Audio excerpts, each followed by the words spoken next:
See, I told you things would get better, right?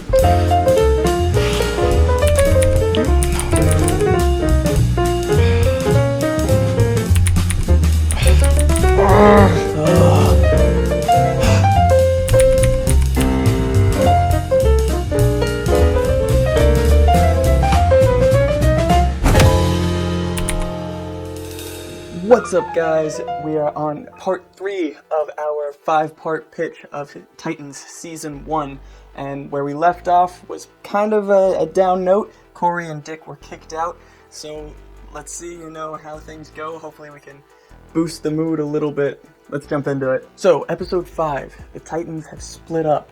So we've got Dick and Corey going out. Dick says, hey, where do you want me to drop you?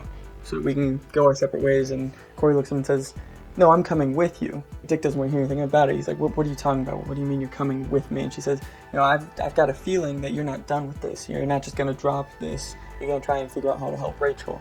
And I'm going to as well, so we might as well work together. Dick says, well, what if I say no? And she says, well, what if I burn this car down? So they're going to go off and try and investigate. Dick tells her that he's thinking if they can find out more about Cadmus. Clearly Cadmus knows something since they were so quick onto the scene. They might be able to find more information from them about what's going on with Rachel. So Corey says, okay, cool. Let's go break into Cadmus. And Dick says, what? No, that'd be crazy. He says, okay, well then what are we going to do? And as reluctant as he is, he says, I know a guy.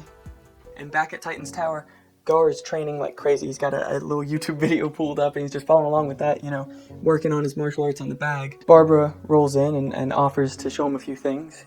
She says, I can teach you a bit if you want. He says, oh, you were Batgirl, huh? You worked with Batman and Robin. She's like, yeah, if you want me to teach you, no thanks. Because now Gar has this distrust of Barbara too, because he's been let down by Dick. His idea of what Batman and Robin were, he had them so high on a pedestal as heroes, and he's seen how manipulative they really are.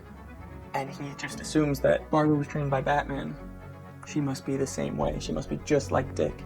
So he's just waiting for her to pull the rug out on him and do the same thing. But he's training like crazy. I mean, he's obsessively training. He's going between that and checking in on Rachel and taking care of her and training Rachel.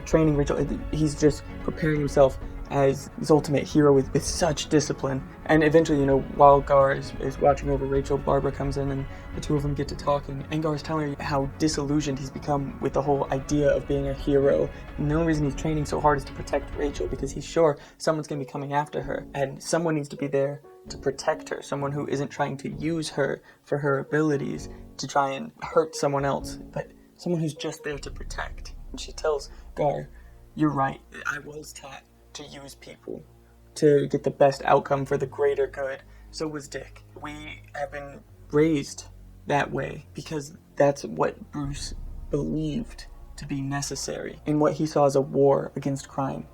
She said that doesn't make it right, and that's something that she had to learn and Dick had to learn on their own. And of course Gar's really dismissive of this. Yeah, Dick really learned. She said no, he's still learning.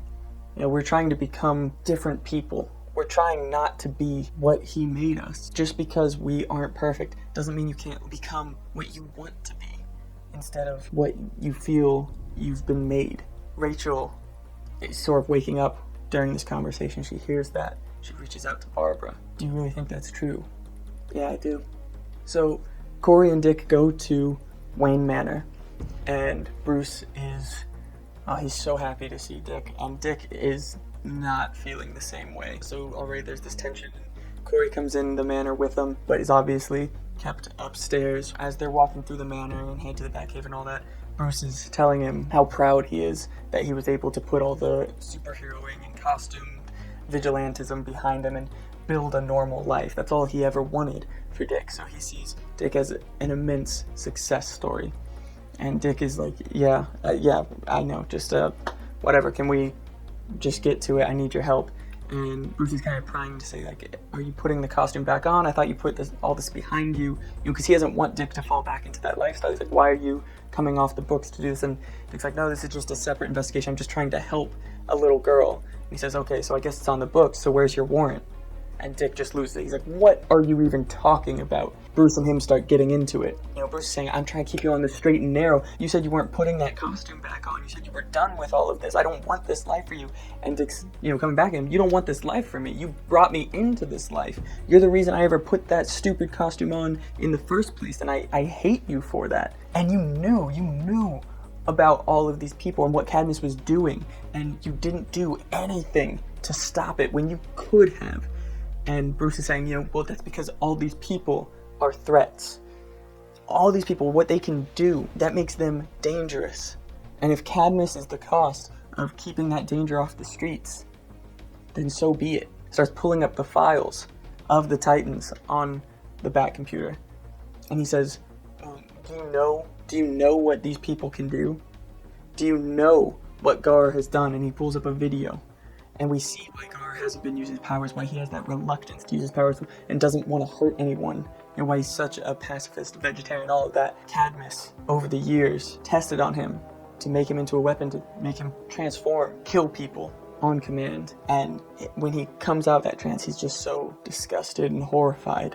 And Bruce pulls up Corey's file and he says, oh, she's the real danger, even more so than that Gar kid, because she's an alien warrior. Do you see what she can do? And there's video of her not being tortured by anyone to do this, just straight up revolting and killing all the scientists, researchers, guards around her, just burning them to a crisp until they can restrain her. They've even found evidence that maybe she's part of some sort of invasion force, that there might be more of them out here.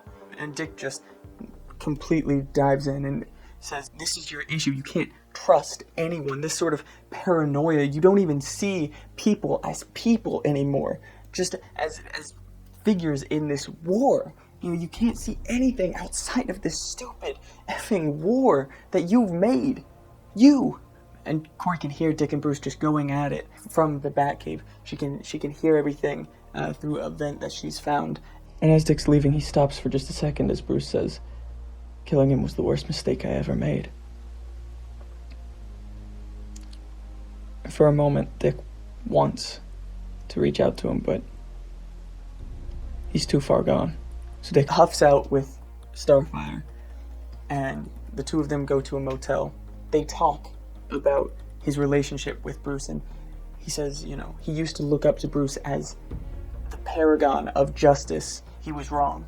Bruce is just a paranoid, neurotic, calculated man. He's an admiral moving pawns as necessary to win the war and nothing else. He doesn't see people as people. He only used Dick to what he needed him to be. He made him into the perfect soldier. And when he wasn't useful anymore, he cut him off. And Dick says, I had tolerated it so much longer than I should have because I admired him, because part of me wanted to be like him. I thought. And he had one rule, and he broke it. And I knew I couldn't stay there anymore. I couldn't become that. I'm so afraid I will. Starfire, she tells Dick, he's right, I am an alien warrior. I came here because I was supposed to do reconnaissance to invade Earth for my people. But I couldn't do it. I am a warrior. And I want to be a good warrior, but I couldn't bring myself to allow the invasion of Earth when I saw so much beauty here, so much that's right. People like you and people like Rachel and Gar and Barbara, and I just don't understand how Earth could be that bad. Or I didn't until Cadmus captured me. But I don't want to be that warrior anymore. And I'm so afraid that if the others find out who I am, if anyone finds out who I am, I won't be able to stay. And Dick understands. He understands how she feels, and the two of them share a romantic moment. And then we cut back to the tower, and Gar's been training super hard with Barbara over the past week or so, and you can see he's gotten better. He's gotten a lot better. Meanwhile, Rachel is in her room looking at the book from the cult, just super curious about wanting to know who she is, what she is, what her history is. She goes and talks to Barbara. Barbara tells her about her experience with Batman and says, there are a lot of awful things that Dick and I saw and did, things that no one should have to go through or be put through, but sometimes Dick sees things too black and white. He can't see the good that Batman was or is. He's sort of banished this whole history of himself, this whole part of himself, because of that. And he can't move on because he can't take that into account and turn it into something new. And that's what you have to do. And then we cut back to Dick and Corey talking about Corey's experiences in Cadmus and how she just needed a friend. And Dick and her agree that yes, they need to learn more about the cult so they can help protect Rachel, but right now, the best thing they can do for all of them is to just be there for them and just do what they can to help them now and support them. They need to go back and ask for forgiveness. And then we cut back to the tower. Gar and Barbara sit down for dinner. Rachel's not there. Gar goes to check her room, and Rachel's not there, and her Bible has been tossed aside, and where her book was is gone now. She's left to know, it's okay, I need to accept this part of myself so I can move on. And now we're on to episode 6. Dick and Corey get back to the tower to ask forgiveness, and they find Barbara and Gar, and they start saying, hey, we know we messed up, we never should have done that, but we just want to help, we just want to take care of everyone, we can't leave you guys. And Gar's on the verge of tears, and they realize he's not welling up because of what they're saying. Something's happened. And Barbara and Gar tell them Rachel's gone. She's left to go join the cult. And the whole team decides, okay, we have to go find her. We have to help her. She doesn't know what she's getting into. But Dick says first, we have to train. Because we know what they're capable of, and we aren't ready to help her. We have to train not just to become fighters, but to become a team. And we cut to Rachel, who has found a serene spot and is reading from the book. And she connects with her father again. And he finds her not only mentally, but someone comes up to her. And she can tell by his eyes he's being controlled by her father. And that person leads her to the cult, and they welcome her in with open arms. They tell her, controlling people, feeling what they're feeling, seeing their perspectives, and yes, influencing what they see, what they do. You can do all of that, and we'll show you how. And begin her training. Back at the tower, the team's training together, and Gar still is reluctant to use his powers, and Dick pulls Gar aside and he starts talking to him. He says, I know what Cadmus did to you. I've seen the footage, and I'm so sorry. And I don't want you to feel that you have to do this. But I also want you to know you are not what they wanted you to be, what they tried to make you. You're the exact opposite.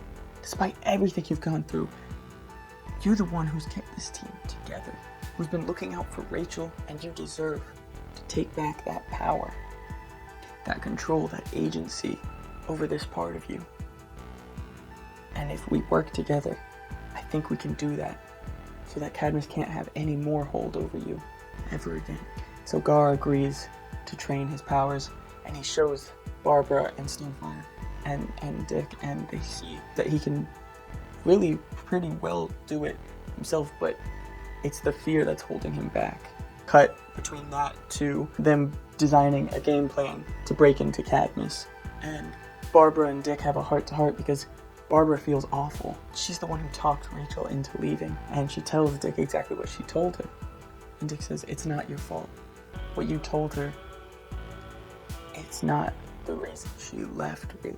Dick pushed her away, made her not feel welcome here, to explore who she is. And that cult is just planning on using her. So they need to find her so that they can help her take control back and make the decision of who she's going to be for herself. We cut to Rachel training with her father and with the cult, and they're showing her how to control and direct her powers and how she can feel other people's emotions, why she's always been able to sense when something's a little off, when someone's lying, when someone is hurt, when someone rejects her, and how she can see their perspective and even get in their mind and walk around as them. And she feels more powerful, she feels stronger, she feels good about this. She's finally understanding some of the stuff, and she's finally been able to control these powers, so she doesn't have to be afraid of them. back at the tower, Dick is also pushing Gar to train with his powers. But Gar blows him off and says, "You're still doing exactly the same thing you did with Rachel, the same thing Batman taught you to do. You say you're not like him, that you don't want to be like him, but you're still trying to use us. You're still trying to use me. You're exactly the same as Batman." And he storms off. Gar goes into his room, slams the door, and he's looking in the mirror. He's terrified of this upcoming mission. Like I said, he's not ready to go back and face that. But looking at himself in the mirror, he also knows that what he just told Dick, he said not because it's true, but because he's afraid of himself. And right there, he begins to transform, but we don't show it, we cut. And we cut to Dick, sitting alone, mulling over the words that Gar told him. And he gets up and goes to the back room, and he finds that spare suit that Barbara had. And he starts to modify it, starts to destroy it, ripping the cape off in protest. And we end the episode there. Alright, and there are my ideas for episodes 5 and 6 of Titans Season 1. See, I told you things would get better, right? And on that note, I gotta go solve that cliffhanger, so stay tuned. Thanks for watching, guys.